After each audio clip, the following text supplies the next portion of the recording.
Sud.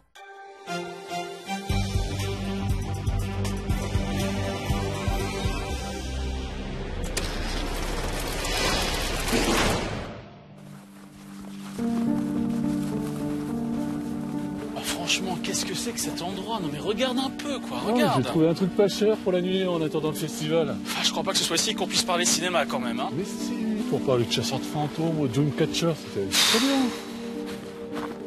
T'es sûr que c'est vraiment ici le festival? Je t'expliquerai après, vas-y. Ok, oui, j'y vais. Parfois, je sais plus si je dors ou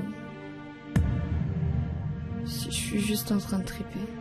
The Dreamcatcher, moyen-métrage et surtout web-série Made in Vosges, a vu le jour le 12 janvier dernier avec un premier épisode diffusé sur YouTube, une première production du collectif imaginaire qui a rassemblé pendant un an une véritable équipe puzzle de professionnels et d'amateurs éclairés, un attrape-rêve en forme de thriller horrifique qui n'a rien à voir avec le bébé de Stephen King.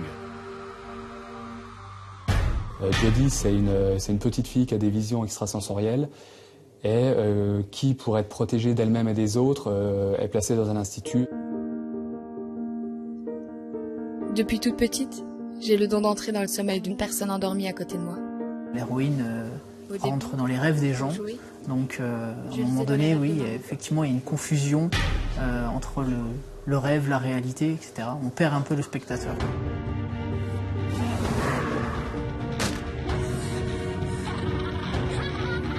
Ça a été tourné un petit peu partout, ça reste dans le secteur des Vosges. On a cherché des lieux un petit peu atypiques et puis surtout donner à cette web-série un petit peu de crédit par des lieux qui sont un peu compliqués à avoir quand on n'a pas trop de moyens.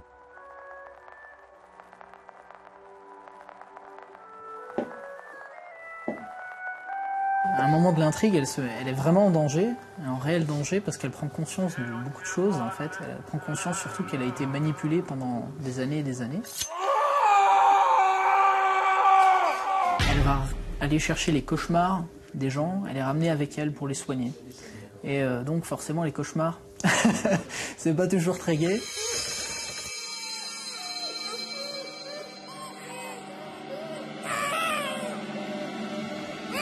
On a tous été un peu cadreurs, un peu ingé son, perchiste, on a demandé un tel. Donc comme on a fait un petit peu de tous les boulots sur ça, on s'est tous imprégnés. Très content du rendu, on a fait vraiment tout pour que ce soit un rendu optimum du début à la fin, quoi. On a vraiment poussé à fond les qualités d'image, on a travaillé la lumière, voilà. Tu me fais confiance.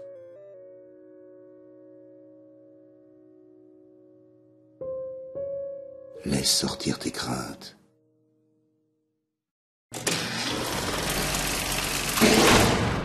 Wij danken u voor wat we ontvingen en vragen Heer, verlaat ons niet.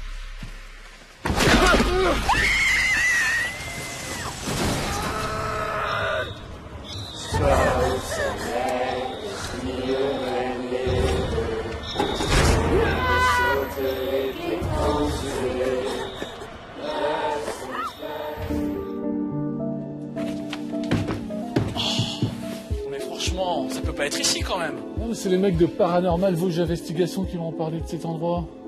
Ouais, si, regarde, c'est bon. Nous sommes RIP, un groupe de spécialistes des phénomènes paranormaux. Vous revenez dans mon monde de souffrance. Frisson, poltergeist et vidéo, la paranormale activité des chasseurs de fantômes est en plein boom depuis une dizaine d'années. 1600 groupes de trackers sont répertoriés aux États-Unis. Le phénomène a fait tache d'huile en Europe avec RIP comme modèle de référence. Dans les Vosges, Noël a créé son groupe à l'été 2013 après avoir fréquenté des Ghost Hunters nancéens. Avant de nous emmener dans un ancien fort de 1914 à proximité d'Épinal, il raconte une enquête récente, un ancien sanatorium en Alsace. Voilà. C'est vrai que là, on a eu des jets d'objets, on a eu nos détecteurs qui sont affolés, on a eu des portes qui sont ouvertes toutes seules. Là, on a identifié 5 voix, en tout pour tout. 2 voix d'enfants, 2 voix d'adultes et une voix de quelqu'un de vraiment âgé. On arrive. Le groupe de chasseurs vosgiens est sollicité aussi par des particuliers, des milliers d'heures d'enregistrement images et sons pour très peu de choses au final. Ce qu'on va faire, on va faire une petite séance de PVE. Commencer. Ok. Tiens, le détecteur K2. Donc, à la base, les entités, c'est une énergie électromagnétique. Approchez-vous de l'appareil que je porte dans la main. Si jamais l'appareil dévie sur demande, on peut interpréter ça comme une manifestation paranormale. S'il y a quelqu'un dans cette pièce, approchez-vous de la petite lumière que je porte dans la main. Une seule fois, c'est pas une preuve. C'est plusieurs fois et sur demande. Est-ce que vous avez vécu ici? Nous avons un dictaphone qui permet de prendre ce qu'on appelle les PVE. Donc c'est des phénomènes de voix électronique. Donc ça, c'est des sons qu'on n'entend pas sur le fait, mais qu'on entend sur le dictaphone. Est-ce que vous avez envie de communiquer avec nous? Quel était votre rôle dans ce bâtiment? Ce jour-là, rien, nada, niente ou presque, juste un phénomène lumineux suspect sur le chemin du retour.